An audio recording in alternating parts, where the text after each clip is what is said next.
而家我同大家講一講下中醫係治療高血壓呢一個病上面係有啲乜嘢特色啊，或者係有啲乜嘢與眾不同嘅地方嚇。因為高血壓呢個病咧，而家太常見啦嚇，中老年人嚇10個可能都有一半以上都可能合併咗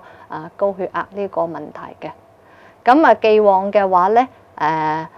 中醫經常都認為呢個病同肝陽上亢有關嘅嚇，肝陽上亢導致咗血壓上升嚇。但係隨住因為生活習慣嘅變化啦，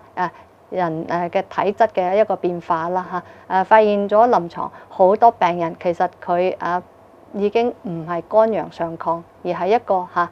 虛性嘅高血壓嚇，或者係一個水濕過重而導致一個血壓高嚇。所以咧對於呢一兩類嘅病人嘅話咧，如果仲用下譬如話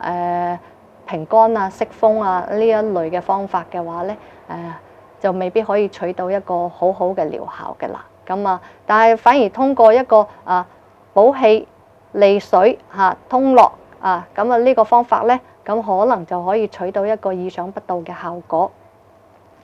咁另外咧仲有一類病人因為而家電腦啊、手機呢個普及，大家嗰個用頸姿勢咧嚴重錯誤啦，係嘛？嗰個習慣導致咗個頸椎好多時候都出現咗一個問題。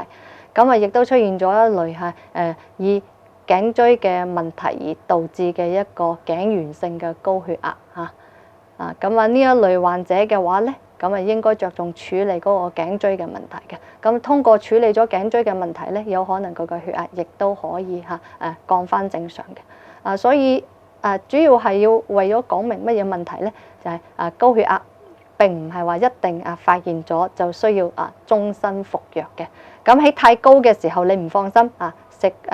高血壓藥咁去降一降，咁可以理解嘅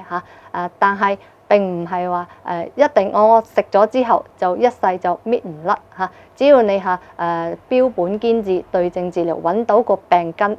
咁中醫係有方法可以令到個血壓慢慢降翻正常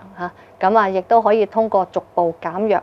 去達到一個藥搣甩高血壓藥嘅呢一個咁嘅目的嘅。呢個係對高血壓嘅一點體會嚇。